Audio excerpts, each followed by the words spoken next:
Hey guys, tonight we slip back to a time of stiff collars, flickering gas lamps, and unshakable belief that anything, could be unlocked with the right amount of patience, tweed, and tea. Imagine soot-smudged cobblestone streets, horse hooves clacking under a sepia haze, and someone in a waistcoat muttering, "Fascinating, the snail hasn't moved in 12 hours. That's right. You're about to dive into a very real chapter of science where grown adults, mostly men with mutton chops and monogram handkerchiefs, became wholly obsessed with the sleep habits of snails. You probably won't survive this.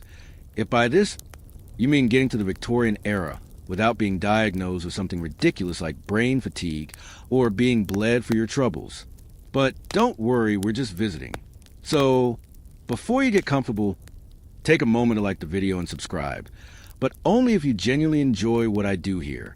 And hey, let me know in the comments where you're listening from and what time it is there. I love seeing how far this little bedtime journey travels. Now, dim the lights, maybe turn on a fan for that soft background and let's ease into tonight's journey together.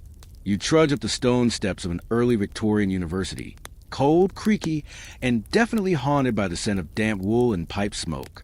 The year is 1842, and there's a man named Reverend William Buckland inside, currently giving a lecture about the potential moral superiority of vegetarian hyenas. You're not here for that. Thank heavens. You're following a quieter trail, past the main halls, tucked behind an overgrown courtyard. It's a conservatory made entirely of green-tinted glass.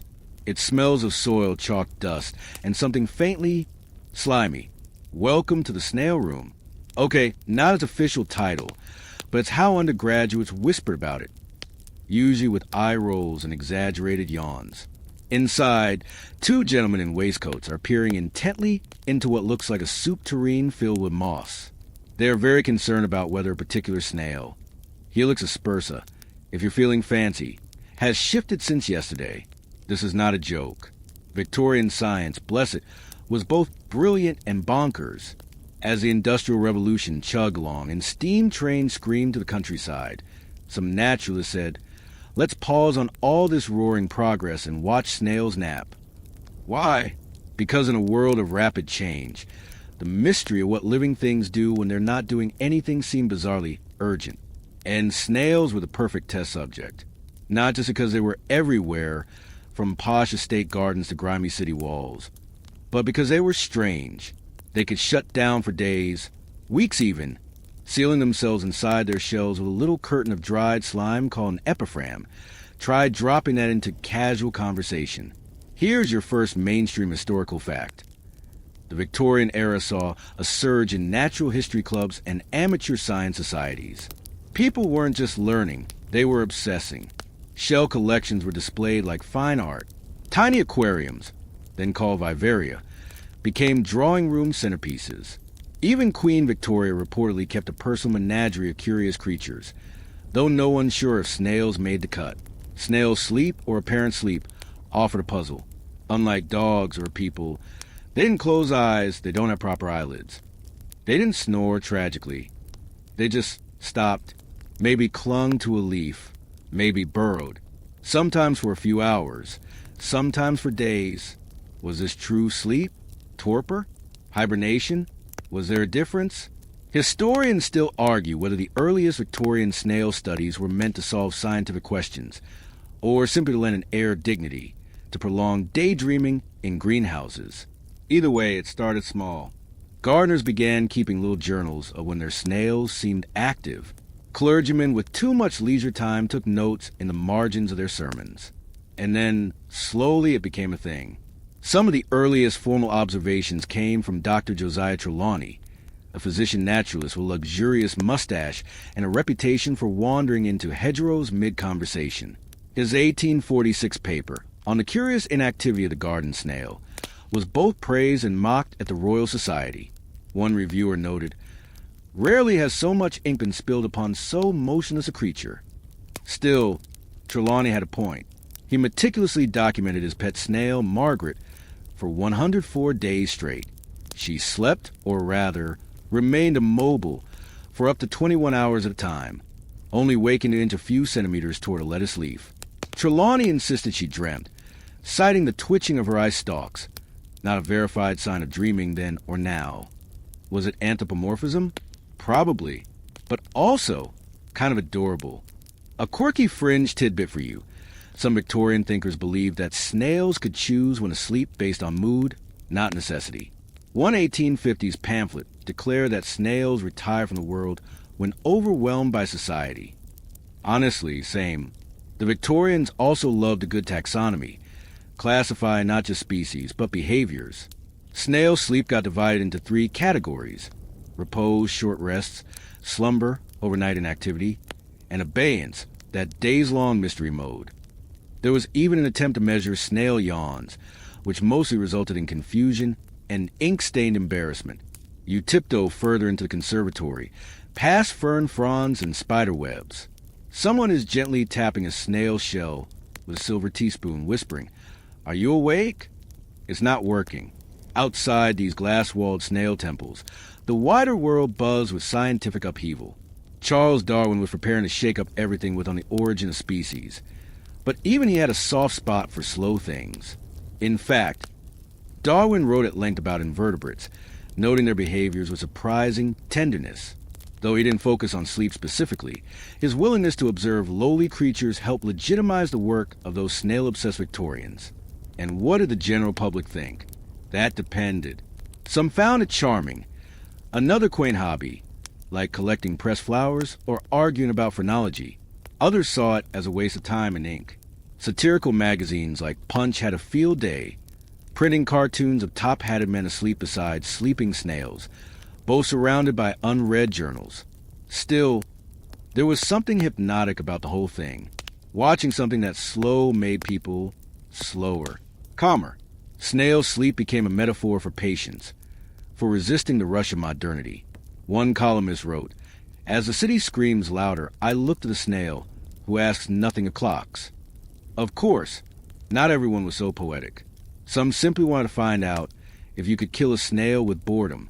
One dark-humored experiment involved placing 2 snails in an enclosure with absolutely nothing. No food, no light, no moisture, for a week. Predictably, one died. The other survived and was labeled melancholy but triumphant. Victorian science was, to put it gently, not always humane. And here's a haunting image. A velvet-lined box in the Natural History Museum, filled with tiny engraved nameplates beneath empty snail shells. They were once part of an ambitious longitudinal sleep study. Each snail marked, observed, then accidentally lost when a janitor mistook the enclosure for an unpleasant-smelling display and tossed it out. That particular mishap was quietly left out of the year's scientific proceedings. By the 1860s, snail sleep had become a niche obsession, with entire parlors devoted to discussions of mucus secretion rhythms and shell temperature shifts. The idea that sleep could occur without eyelids, dreams without brains, this fascinated and unsettled many. After all, if snails slept, maybe plants did too. Maybe sleep wasn't a sign of consciousness, but simply rest. The line between alive and inert grew blurrier. And right there, curled up on the windowsill, is a snail named Percival. He's been there for 2 days. His scientist keeper, a woman named Eugenia Lyell, logs her final note for the night. Percival dreams, I'm sure of it, of moss, perhaps, or rain. You stretch your legs, the conservatory's warmth making your eyelids droop. Outside, the gaslights flicker against the fog. Sleep, after all, might not be the opposite of science. It might be its oldest form. You wake, or maybe just shift slightly, in the same warm conservatory, glass ceiling dripping with condensation. It's sometime in the 1850s now, and the snail room has evolved. You're no longer watching just mossy soup bowls and accidental slug impersonators. Things have gotten fancier. Terrariums line the walls like sleepy little dioramas. Imagine dollhouses for mollusks. Tiny lattice fences, scaled-down pebble paths, and water features that trickle like Victorian Zen gardens. Each enclosure is labeled with a brass plaque. Lady Harriet, Balthazar II, Crumpet. Some of these snails have longer, more dignified names than their owners. It's like Downton Abbey, but stickier. Here, nestled among fronds and miniature Greek columns, Victorian scientists and amateur enthusiasts are building entire worlds just to watch what happens when the lights go out. Or, more often, when clouds roll in. Because if there's one thing a snail loves, it's moisture. And if there's one thing a Victorian loves, it's controlling the weather indoors. Glass houses become the new laboratory. Inspired by Joseph Paxton's Crystal Palace, that ironing glass cathedral to industry and imperial plants. Wealthy science hobbyists start installing custom greenhouses in their backyards. Not for orchids, not even for butterflies, for snails. Some of the first dedicated snail habitats were designed to mimic Mediterranean climates. Warmth, damp moss, shady nooks. Scientists believe that by recreating the snail's natural sleep chamber, they could more accurately observe its patterns. This theory was known, rather dramatically, as the dormitive environment hypothesis. Basically, make the snail feel like it's home and it'll act natural, or at least snooze with dignity. This is your mainstream historical fact. The Victorian passion for taxonomy and natural observation gave rise to vivarium culture, miniature, enclosed habitats used for scientific and decorative purposes alike. These were often as ornate as furniture, complete with brass hinges and etched glass panels. It was part science, part stagecraft, part social flex. As you peer into one particularly lush snail tank, you notice a tiny parasol made from a button and toothpick. It's adorable and probably useless. But hey, aesthetics matter when your audience includes aristocratic ladies sipping tea and speculating whether Crumpet is dreaming of basil. Now here's the weird bit. Some Victorians believe that snails experience weather dreams, a theory rooted in their uncanny ability to predict storms. Or maybe just react to barometric pressure changes. Either way, it led to experiments where snails were subjected to mini-rain simulators, fog machines, yes, really, and even lightning boxes that flash tiny bursts of electricity to mimic a thunderstorm. You lean into one glass box where two researchers are arguing, quietly, because apparently snails startle. One insists that the snail's shell temperature drops during sleep, indicating true metabolic slowdown. The other insists it's just ambient room chill. They eventually settle it by measuring both their own foreheads and the snail's shell with the same mercury thermometer. Science. Victorian science was big on measurement. If it moved, it got timed. If it twitched, it got graphed. Sleep cycles were logged in ledger books with columns for start time, end time, moisture level, light exposure, ambient temperature, and sometimes moon phase. Because, yes, someone thought snails might be lunar sensitive. You'll be shocked to hear that results were inconclusive. Historians still argue whether these early studies were proto-behavioral science or simply glorified journaling. After all, there were no EEGs, no infrared motion trackers, no brain scans. Just observation, sometimes for days. Imagine a grown man, monocled, hovering over a glass box for 8 hours. Just a note. Shell remains unchanged. No locomotion. Possibly dreaming of lettuce. But it wasn't all gentlemanly patience. Some researchers got creative. Maybe a little too creative. There's a tale of Professor Langthorne, who swore he could induce snail dreams by playing harpsichord music softly near their tanks. He claimed the snails in the left corner moved slightly toward the sound after entering repose. Others tried perfume, hoping familiar smells would prompt olfactory memories in sleeping snails. Spoiler alert, all that did was make everything smell like lavender and regret. There was even a failed attempt to use kaleidoscopic lighting to influence snail brain activity, on the premise that they might respond to visual stimulation while asleep. As you can guess, shining spinning lights into the face of a snail mostly resulted in nothing, though one journal entry reads, "Subject rotated eye stalks in possible confusion or disdain." You know you're deep in the Victorian science weeds when snails are being accused of disdain. A fringe tidbit for you. At least one aristocrat insisted on feeding her snails chamomile-infused lettuce to encourage deeper rest. She claimed her snails woke feeling less irritable, though what snail irritability looks like was never clarified. In truth, what fascinated Victorians wasn't just whether snails slept, but how. They began to hypothesize sleep postures. Did a curled foot mean light sleep? Did the angle of the eye stalks matter? One researcher drew detailed diagrams of 17 possible resting poses, including shell-hugging slouch, moss cling, and the classic wall perch. Eventually, sleep stages were proposed: light doze, deep quiescence, and immobility with shell retraction. Sound familiar? It's proto-sleep cycling. Victorian snail watchers were, in their own quaint way, inching toward REM research, just without, any way of confirming it. But with more terrariums came more complications. Mold, overheating. In one tragic week known among hobbyists as a drying, an entire conservatory's misting system failed, and dozens of snails entered what was presumed to be fatal dormancy. Later, many reawakened. To everyone's relief, and to one unfortunate groundskeeper's eternal horror, he'd already begun preparing the obituaries. Yes, obituaries. Some high society snail owners kept official snail registries. Births, deaths, sleep records. One woman even commissioned a miniature memorial stone for her longest sleeping snail, 47 days uninterrupted, engraved beneath a carved fern. Here sleeps Reginald. He dreamed deeply, but why all this fuss? Why did Victorians care so deeply about the sleep of creatures so easy to ignore? Partly, it was a thrill of discovering life in the slowest possible place. In a century obsessed with speed, trains, telegrams, revolutions, the snail offered a counterpoint, a reminder that time could stretch, that stillness could be meaningful, and that the tiniest movements, properly recorded, could feel like revelations. You pause at a large glass case built like a dollhouse ballroom.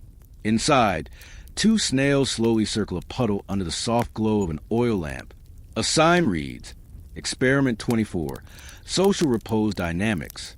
Someone wanted to know if snails sleep better in pairs. No conclusion was reached, except that one snail eventually climbed onto the other and fell asleep, which, frankly, is a mood. Toward the far end of the conservatory, someone's added a water feature, gently burbling over tiny pebbles. Whether for the snail's comfort or the researcher's sanity is unclear, but it casts a rhythmic, meditative spell over the whole place. You lean in, forehead against the cool glass, watching a single snail retract into its shell, seal itself with a translucent epigram, and stop. Just stop. No fanfare. No fuss. Just a full-body pause on the world. And in that moment, you feel what the Victorians must have felt. That weird tingle of awe. That slow, heavy quiet. The feeling that maybe, just maybe, if you sit still long enough, time will forget to move. Somewhere in the back of the conservatory, you catch the scent of ink and paraffin wax. Signs that a new experiment is underway. The year is now 1862, and the obsession with snail sleep has escaped the glass houses and wandered into formal institutions. You follow a narrow corridor that opens into a lecture room that smells faintly of damp wallpaper and overcooked parsnips. Inside, there's a chalkboard cluttered with elegant script, looping arrows, and a rather alarmingly large doodle of a snail mid-yawn. At the front stands a bespectacled gentleman in a velvet waistcoat, holding a timepiece in one hand and a notebook in the other. He's timing a snail. Naturally, this is a world of quantified mollusk behavior, where snail sleep meets cold, hard data. Victorian scientists were never content to just say, it looks sleepy. They needed measurements. They needed charts. They needed to invent entire new units of observation, if that's what it took. So they did. Welcome to the golden age of molluscan metrics. And you, lucky dreamer, are now an honorary assistant. You take your place at one of the long oak tables, covered with brass instruments, tiny weights, lengths of string, and tweezers that look surgical. There's even a contraption ominously labeled the torpor timer, which turns out to be a glorified kitchen hourglass mounted on mahogany. This is your mainstream historical fact. The Victorian age saw the rise of behavioral science, and with it, a thirst for standardizing observation. From clocking human sleep cycles to timing the bloom of flowers, scientists began breaking behavior into measurable parts. Snails, of course, offer the ultimate challenge. How do you quantify slowness? First, they tried sleep latency. How long between feeding and total immobility? That involved a lot of gently poking snails post-meal and waiting for them to stop reacting. There were early arguments about what counted as a reaction. A twitch, a sigh, a sudden existential dread. Only one of those is measurable. Then came wake latency. How long does it take a snail to become active after stimuli? This led to the infamous pin drop experiments, in which researchers would drop increasingly heavy objects near sleeping snails and measure their response times. Spoiler: snails do not care about your drama. One eccentric researcher, Sir Edmund Pinwick, developed what he called the snail startle test. It involved dropping a single rose petal onto the shell and counting how many seconds it took for the snail to even notice. Most didn't, Pinwick included. Somewhat defeated, the snail, in its slumber, inhabits a world entirely apart. Historians still argue whether these experiments reveal genuine sleep mechanics or simply showcase how deep humans can go once left alone in a room with mollusks and too many clocks. It got weirder. There were attempts to standardize posture analysis. If a snail slept with its tentacles retracted, was that stage 1 sleep? If its body was half draped over a pebble, was that stage 2? One diagram published in the British Zoological Quarterly resembled a yoga manual for gastropods. Poses included foot collapse, shell shimmy, and full withdrawal. Naturally, they also tried snail EEGs, or, more accurately, primitive attempts to measure bioelectric activity using sensitive galvanometers. Most readings looked like static. One technician swore the squiggles changed when he sang lullabies, but he was quietly dismissed. Here's your fringe tidbit.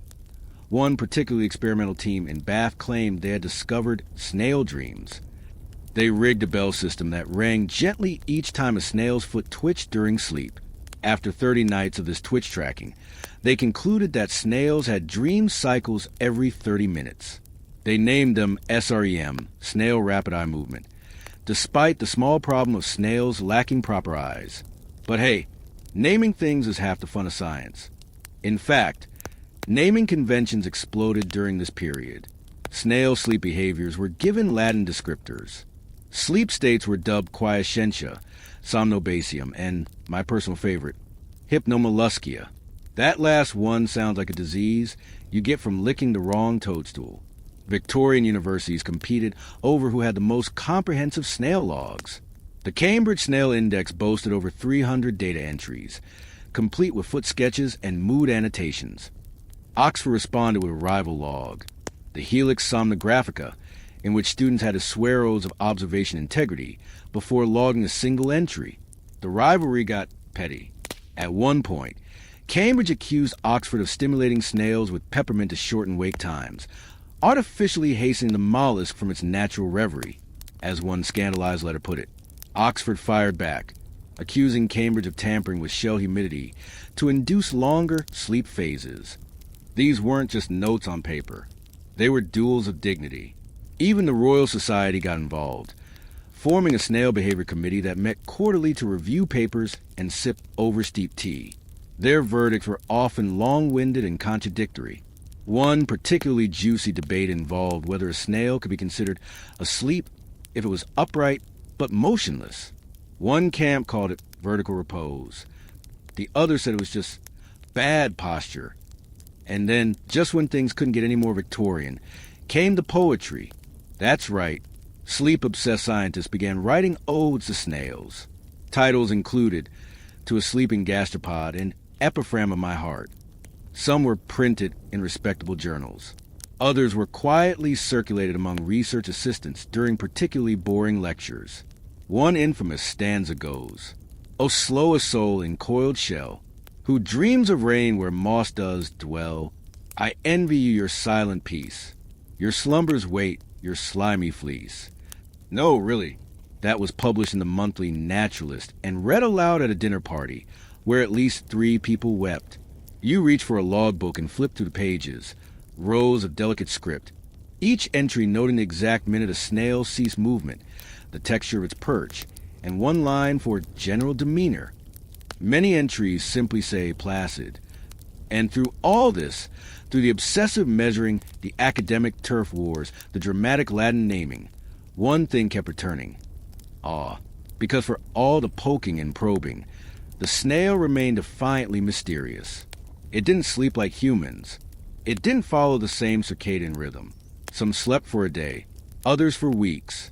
Some woke unpredictably. Others stayed in deep dormancy so long that researchers gave up and went home, only to find the snail had re-emerged the next morning like a diva after a long spa weekend. Sleep, it seemed, wasn't just biological. It was philosophical. If a creature could stop moving entirely and still be alive, still be being, then what did that mean for life itself? One lecturer wrote, "The snail is both here and elsewhere. It sleeps without abandoning presence. It rests yet remains," which either makes perfect sense or sounds like someone had one too many laudanum spiked coffees. And you, dear observer, begin to feel the same spell take hold. Watching a snail slip into stillness is like being told a secret by the universe. A secret you don't quite understand, but that somehow calms you anyway. You close the logbook, still open to the last entry. Subject, Leopold H. Aspersa. Time of sleep onset, 2:42 p.m. Foot tension, relaxed. Tentacles, modestly extended. Mood, meditative. Leopold remains still. And so do you? You blink, just once, and the world tilts slightly warmer. Lamplight giving way to early gaslight. The conservatory melting into a cluttered drawing room. Welcome to the 1870s, when the Victorian age is hitting its cozy stride, and snail sleep has slipped, slithered, and elegantly oozed its way out of elite scientific journals and into the daintier world of public fascination. You're not in a lab anymore. You're on a velvet upholstered settee, thumbing through the pages of a newly published book titled The Gentle Slumber Creatures, A Lady's Guide to Observing Animal Rest. Its edges are gilded. The illustrations are hand-colored. Chapter 7 is naturally on the dreaming habits of snails. This is the age when natural science becomes parlor entertainment.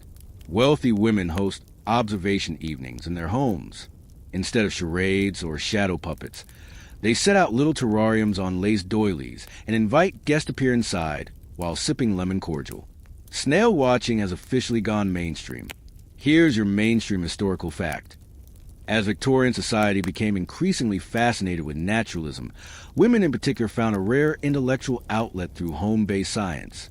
They cataloged flowers, bred finches, sketched insects, and yes, kept elaborate journals of their snail companions. Scientific inquiry met domestic elegance.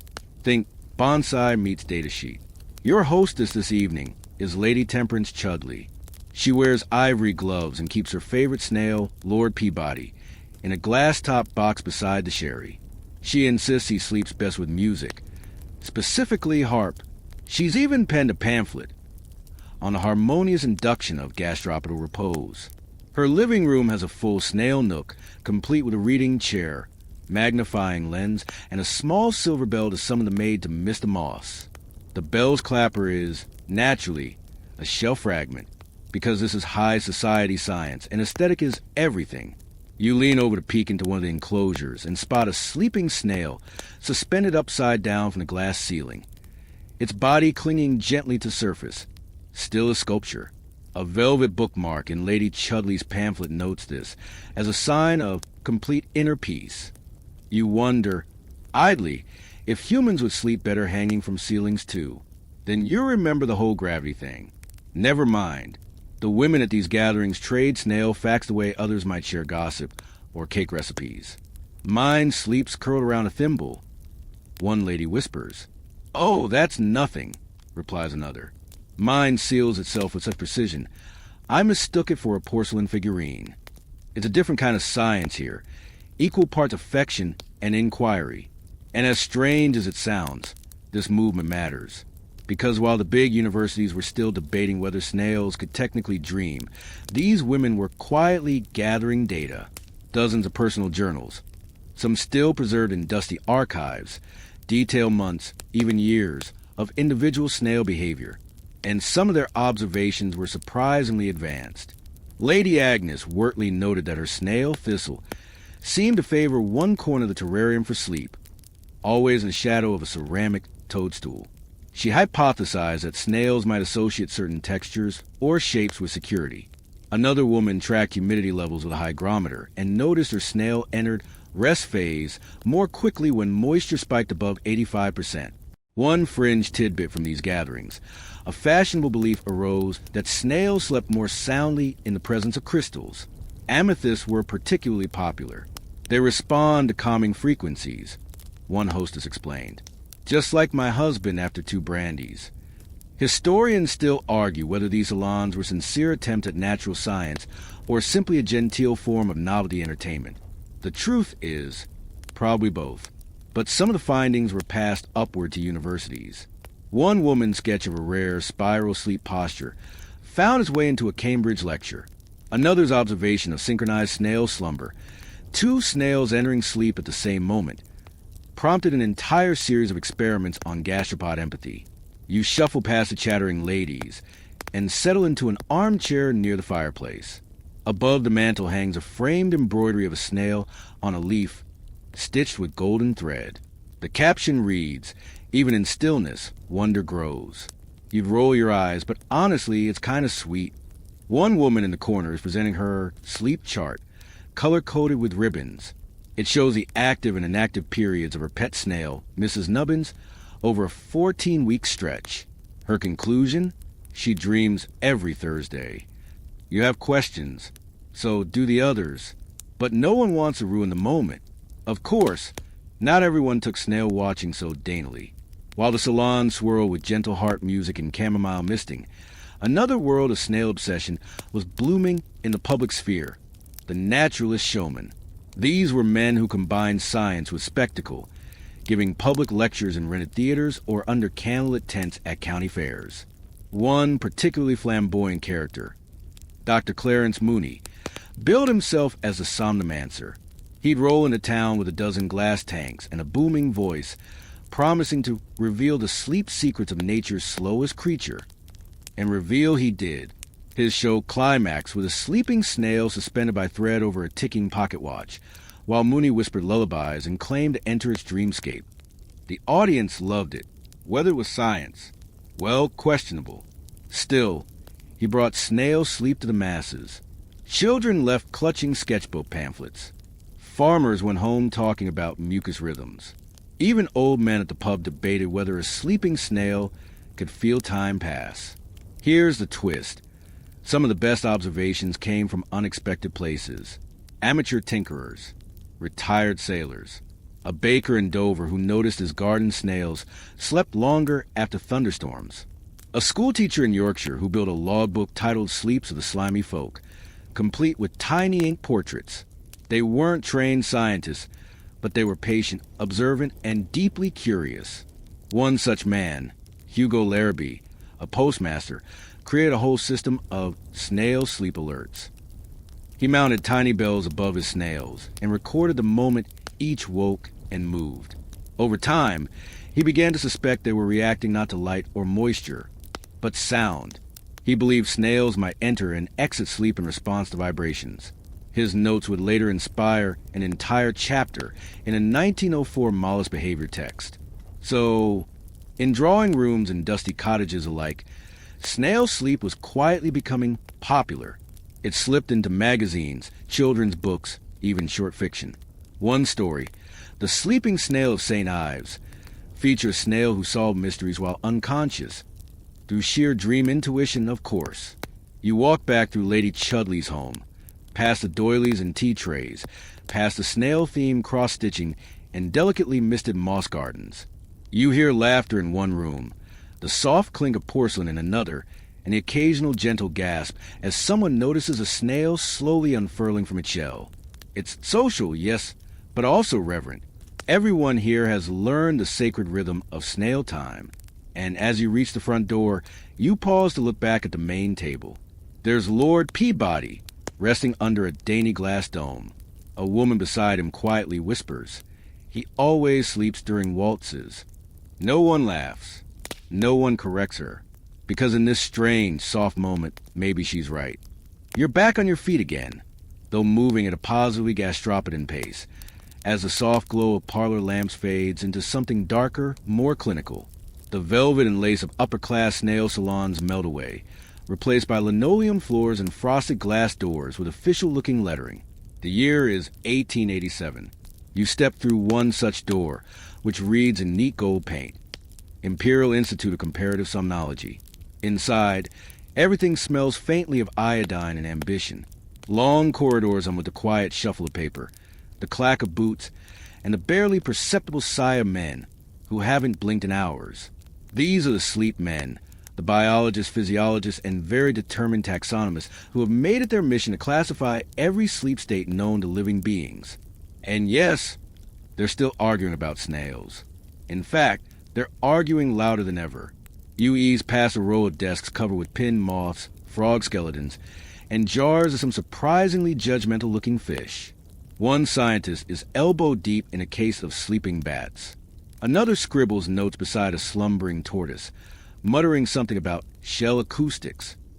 But then you reach the snail wing, a quiet room mostly unlit, where tanks line the walls like stained glass windows for someone who dreams in slime. This is where the great somnolence classification debate is raging, your mainstream historical fact. By the late 19th century, natural science was increasingly focused on taxonomy, not just naming things, but organizing them into neat hierarchical systems.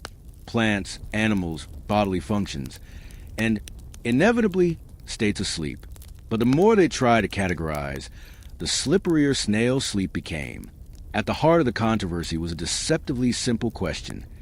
Is snail sleep the same as mammal sleep? Sounds easy. Spoiler, it wasn't, because unlike mammals, snails don't follow neat 24-hour cycles. They're what we now call ultradian sleepers, napping multiple times across weirdly specific intervals, often over a period of several days. One experiment charted a snail's rest over 30 hours. It slept, woke, ate moss, climbed a twig, then slept again, seemingly at random, which is basically your schedule during winter break. The classification nerds hated this. They wanted crisp definitions.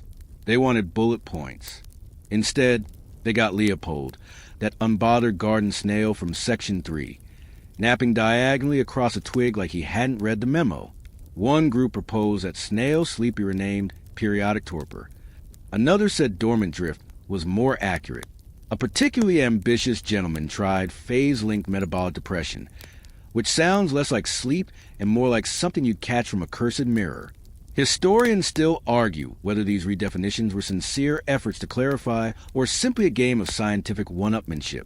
One Cambridge scholar accused a rival of linguistic acrobatics unbefitting molluscan inquiry, which is Victorian for stop making up fancy names to sound smarter.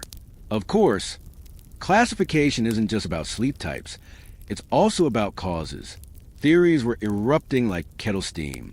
Some believed snail sleep was thermoregulated, tied to temperature shifts. Others argued it was metabolic, a rest and digest cycle triggered by food intake. A third camp insisted it was environmental, snails responding to moisture, darkness, or vibrations. One scientist claimed snails slept more during thunderstorms because of barometric empathy. It got oddly personal.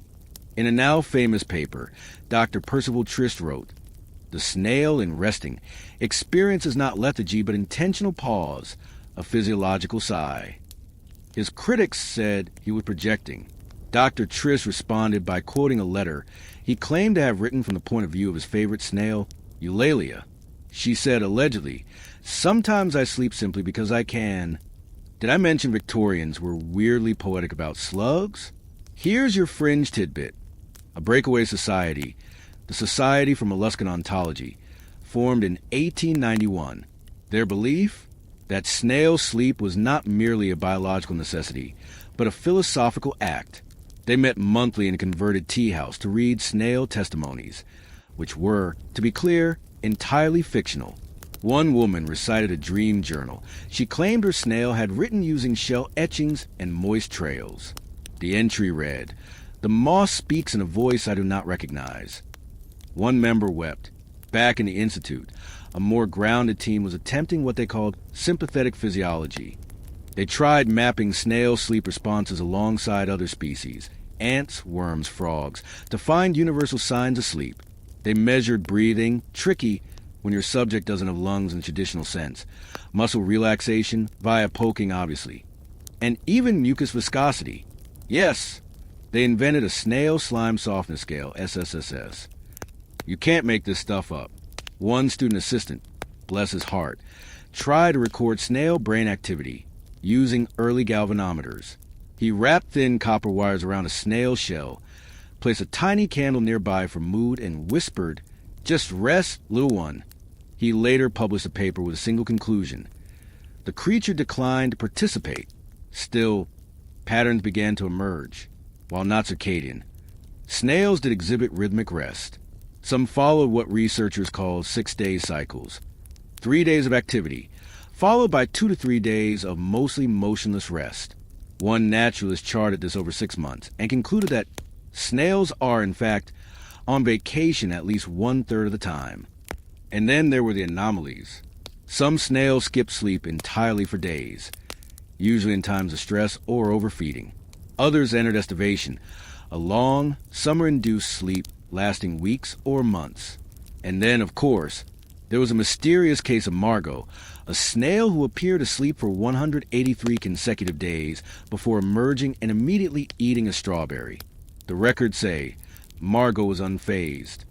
These outliers drove classification theorists absolutely mad. How could a system account for creatures who slept without rules? The Institute created giant, intricate diagrams, spirals, color wheels, pyramids, to try and place snails somewhere in the great hierarchy of sleep. Most ended with a tiny question mark next to the word helix. The frustration was real. One particularly dramatic researcher stood during a symposium and declared, "Snail sleep mocks our categories. It is not rest, it is resistance." He got a standing ovation.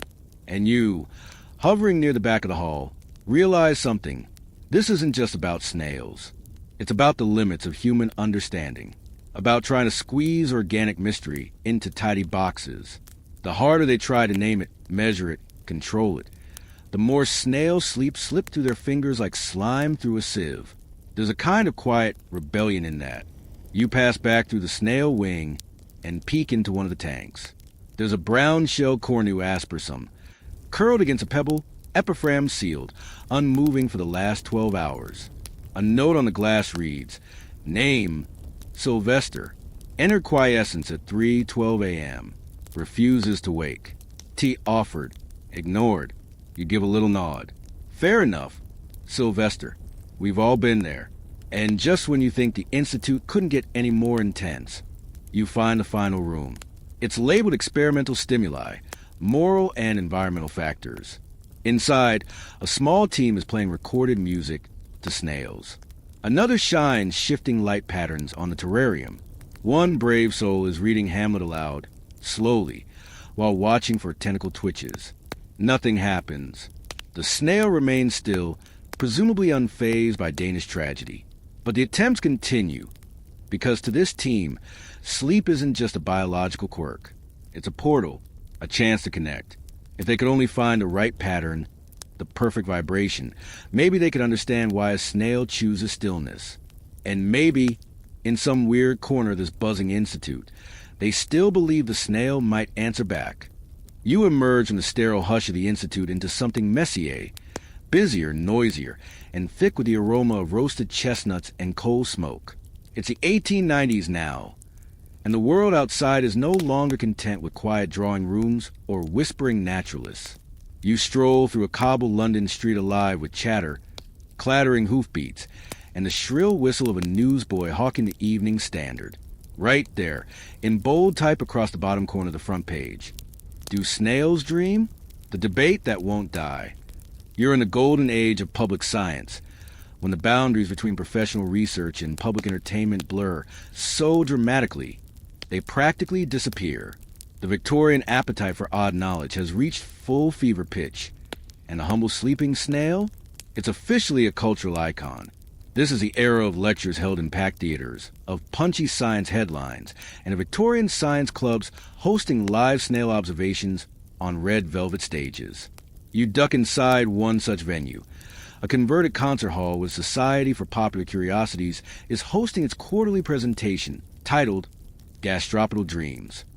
Fancy or fact, The room is dim but buzzing. There's a row of gentlemen in waistcoats, scribbling on pads, and a dozen women in feathered hats whispering in fascination. On stage, a glass case, a pointer stick, and a man with wild eyes and an unfortunate monocle named Professor Oglethorpe Teesbury. He bows dramatically. Ladies and gentlemen, what if I told you this snail, Harold, has more structured dreams than your average grocer? There are gasps. One man claps prematurely. Professor Teesbury isn't entirely making it up. While the term REM sleep won't be coined for decades, some Victorian scientists were already suspecting something deeper than mere inactivity in snail rest. They observed subtle tentacle flicks, sporadic twitches, and occasional mucus shifts during sleep, leading some to theorize, perhaps not entirely jokingly, that snails might be dreaming. Here's your mainstream historical fact. By the late 1800s, public interest in sleep research had surged, fueled by advances in neurology and the growing popularity of psychology as a science. People were fascinated by dreams, trances, hypnosis, and snails, sluggish as they seemed, became surprising players in that conversation. One sensational pamphlet, What Snails Might Dream, listed speculative visions, giant lettuce leaves, infinite damp caves, the memory of rainfall, and confusingly, anxieties about birds. It sold over 5,000 copies. Your fringe tidbit. A theater troupe in Manchester briefly staged a surrealist one-act play titled The Snail's Slumber, performed entirely in slow motion, with no dialogue, and accompanied only by a cellist and the sound of dripping water. One reviewer called it deeply moving. Another called it a personal attack on time itself. You're beginning to notice a pattern here. Everyone, it seems, is projecting something onto snail sleep. Dreams, hopes, metaphors. And yet, behind the flare and footlights, more serious minds were still poking and prodding at the question. You make your way to the Royal Zoological Society, where a new wing has just opened, Department of Subconscious Creatures. Inside, earnest young men in short jackets are experimenting with early photographic techniques, attempting to document subtle movements during sleep. One ambitious pair wires up a contraption that gently puffs air at a sleeping snail to see if it reacts mid-rest. They call it the tickle test. The snail, predictably, ignores them, and here comes the scholarly tension. Historians still argue whether these dramatic observations of snail twitching were valid indications of dream states or just wishful misreadings of normal biological twitchiness. Some pointed out that even fish and jellyfish move slightly in rest, yet no one's proposing jellyfish dreams, well, not yet anyway. Others argue that the brain complexity required for dreaming likely didn't exist in mollusks. But then someone asked, what if dreaming doesn't require complexity? What if it just requires memory? A bold idea begins to creep into scientific conversation. Maybe snails, in their long, slow lives, store simple memories, routes taken, object encountered, predators avoided. If so, might those memories get processed during sleep? One prominent thinker, Dr. Halbert Neve, proposed a theory of mucosal cognition, that snail slime trails weren't just locomotion but primitive memory maps. He imagined that when a snail dreamed, it was retracing those trails in its mind, like sleepwalking but slower and slimier. This theory gained traction in both science and satire. One cartoon in Punch magazine showed a snail lying in bed, shell still on naturally, with a thought bubble filled with looping trails and a lettuce in a nightcap. The caption read, "The sleeper must eat." And yet, as ridiculous as it sounds, the idea refused to die. Researchers began designing experiments to test for memory in snails. Could a snail learn a simple path to food, then recall it after sleep? Could it unlearn a danger? If so, could sleep reinforce or even reshape that learning? Some results were suggestive, not conclusive, but enough to fuel lectures, headlines, and one particularly memorable children's book titled Nina, the Dreaming Snail, in which the titular mollusk solves crimes by napping very hard. This was the culture of the time, part science, part spectacle, part theater, and a generous dollop of poetic nonsense. But underneath it all, there was a quiet hunger to understand how sleep worked in all creatures, not just humans. And if snails could sleep, might they also feel? That was the controversial next step, the empathy hypothesis, floated at a fringe lecture in 1898, suggested that sleep might not only be restorative but emotional. The argument went like this. If an organism rests more when comforted or less when threatened, then perhaps that rest is tied to effect. And if sleep has emotional qualities, then what does it say about the inner life of a snail? One speaker went so far as to say, "We are closer to the snail in our sorrow than in our wakefulness." He was promptly pelted with croutons. Still, even the skeptics began to wonder, could sleep be an access point to understanding other minds, however primitive? Could the act of stillness, in its own right, be a kind of communication, a message, perhaps a vulnerability or trust? And somewhere in a darkened study, a philosopher wrote, "The sleeping snail teaches us that not all movement is forward, and not all forwardness is motion." You sigh, that one's a bit much. But you have to admit, snail sleep is no longer a niche curiosity. It's become a mirror. Victorian society, with its churn of discovery and decorum, seriousness and silliness, is projecting its own uncertainties onto the backs of these gentle, glistening creatures. You walk through a bookshop. The science section includes 3 volumes on gastropod behavior. The children's shelf is stocked with dreamy-eyed snail protagonists. Even the fashion magazines reference snail serenity as a new beauty trend. There's a recipe for epiphram face masks that you really hope isn't literal. And there's you, watching all of it. 100 years ago, no one cared how a snail slept. Now, it's the question that refuses to quit. So, as the curtain drops on Professor Teesbury's final lecture, Harold's still slumbering under glass, unaware of his cultural relevance. You step out into the night. It's cool, damp, and strangely quiet. A little snail inches across the cobbles, leaving a luminous trail behind. You wonder, as it pauses in the shadow of a gaslight, is it resting? Is it dreaming?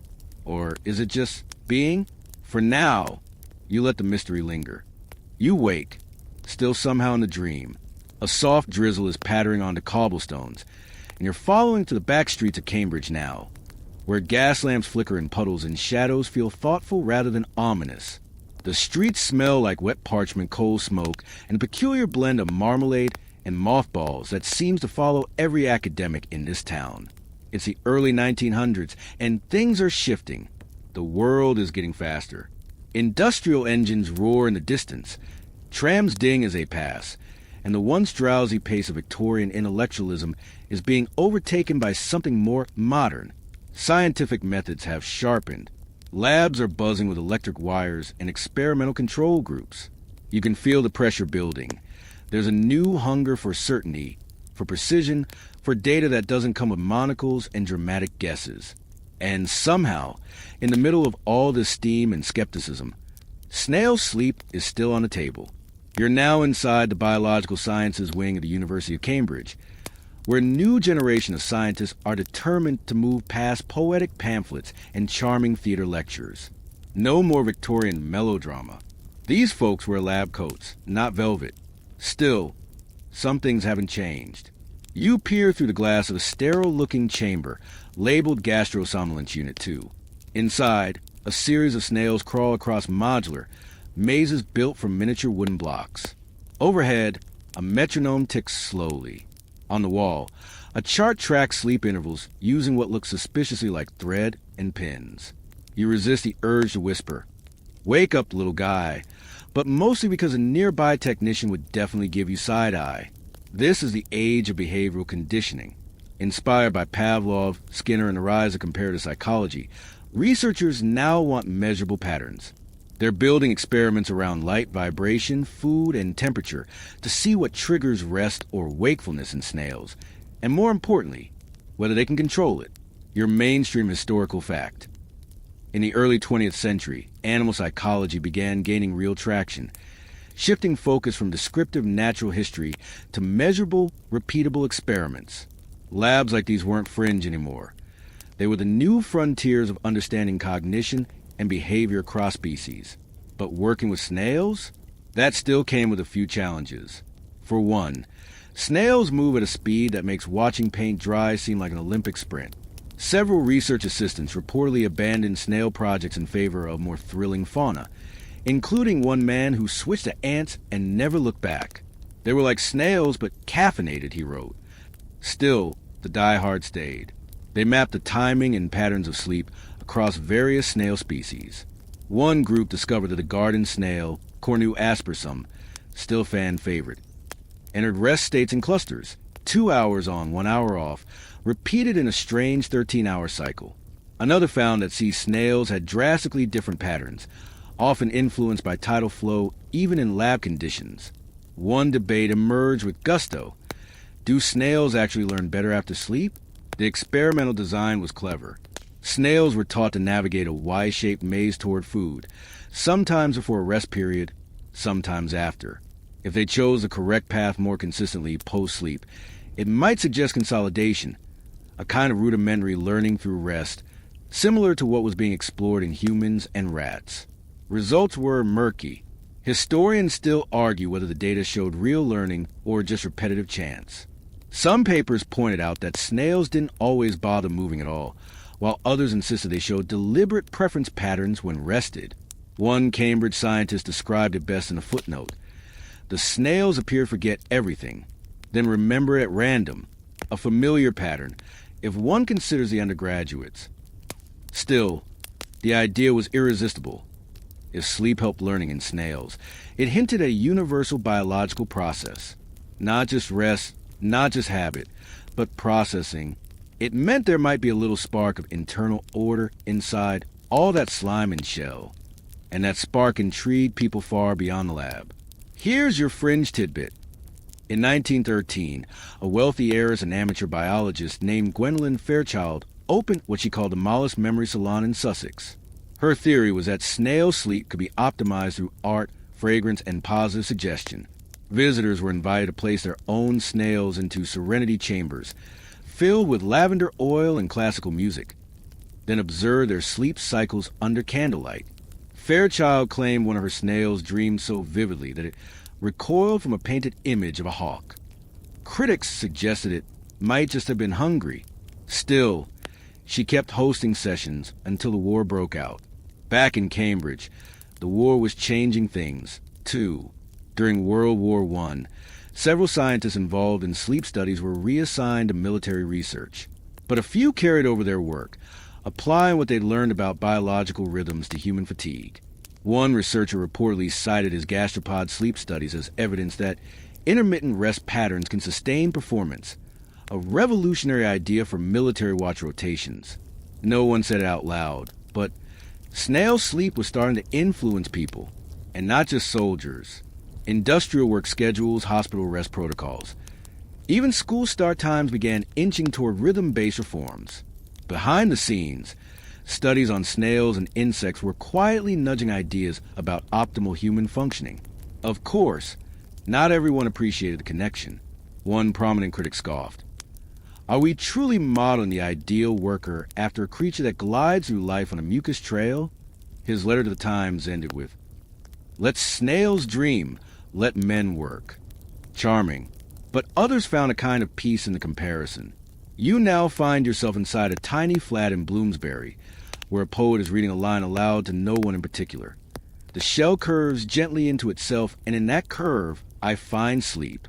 She's part of a growing intellectual circle intrigued by the implications of rest, not just for productivity, but for the soul. Snail sleep becomes something of a quiet metaphor across disciplines. For the modernist artist, it suggests form emerging from stillness. For the neurologist, it represents a frontier between motion and memory. For the philosopher, it's proof that awareness isn't necessary for meaning. You walk through a gallery exhibit called Quiet Biologies. One wall is covered in images of resting snails, photographs, etchings, even a sculpture made entirely from recycled epiphragms, the hardened mucus snails use to seal their shells. A soft speaker plays audio recordings from actual labs. Just ambient tones, a ticking metronome, and once the soft scratch of a snail shifting slightly on a twig. You linger there longer than you expect. Because here, in this in-between era, after Victorian flair but before modern neuroscience, snail sleep occupies a strange and lovely middle space. It's not yet dismissed, not yet conquered, it's still a little bit magical. And here's something wild.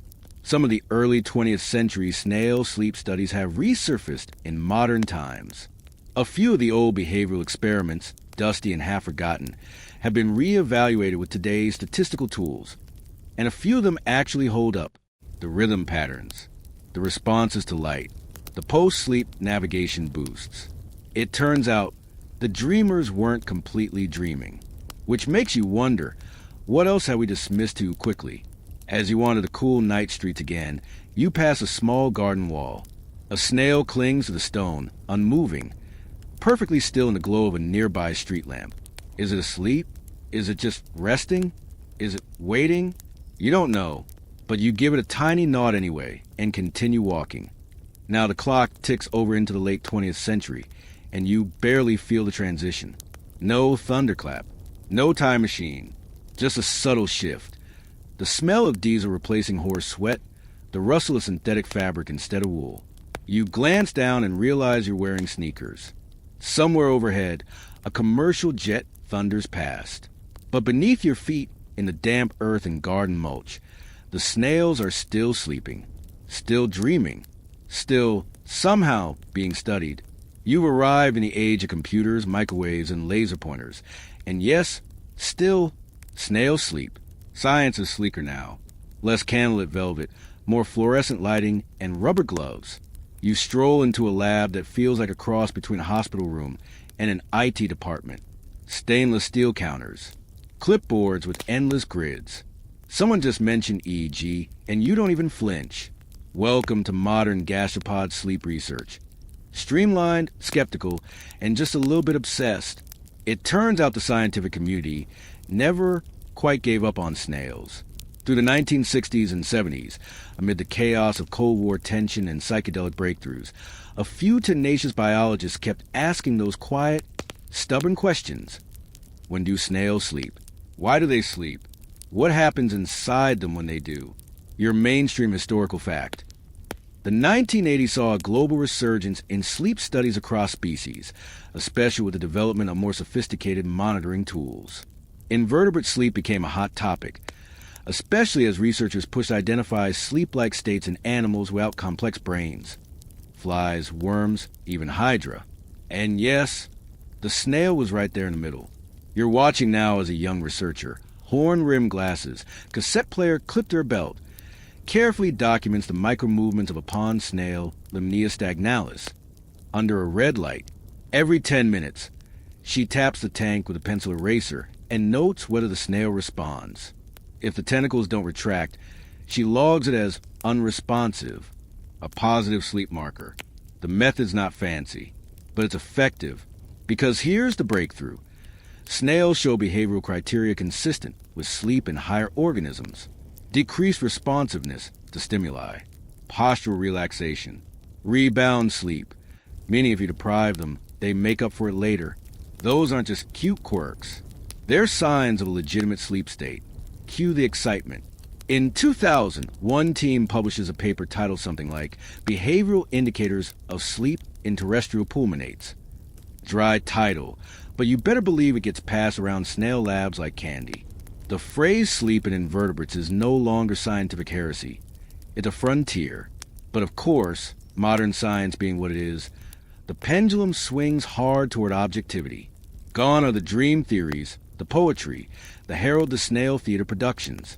Now it's all about neurology, behaviorism, evolutionary modeling. The question isn't does a snail dream, it's what neural mechanisms regulate quiescence in mollusks. And if that made your eyelids droop a little, don't worry. You're not alone.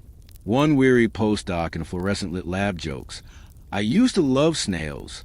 Now I just chart their nap times and cry into spreadsheets. Still, the work moves forward. Researchers map out snail sleep cycles with astonishing specificity. The Cornu aspersum shows an irregular pattern, usually a 13 to 15-hour cycle with multiple short rest bouts. Meanwhile, the aquatic Limnea stagnalis seems to prefer longer, more consolidated sleep periods. One quirky discovery: snails often enter sleep while partially retracted, head pulled in, foot contracted, but not fully sealed in their shells. It's like dozing on the couch with one eye half open. Here's your fringe tidbit. One private collector in the 1990s became convinced that his snails only slept in response to Baroque music. He documented over 200 hours of snail behavior while playing Handel and Bach, eventually concluding that the fugue structure mimics natural gastropod circadian rhythm. Scientists were unconvinced, but the footage? Incredibly soothing. Meanwhile, technology continues to sharpen. Microscopy gets finer. Genetic tools open up new questions. Could there be a molecular basis to snail sleep? Are certain genes switching on and off, like in humans? A few labs start dabbling with RNA tracking in sleeping snails. The results are early, incomplete, but tantalizing. And yet, even now, with all this data, the core mystery still pulses beneath the surface. Why?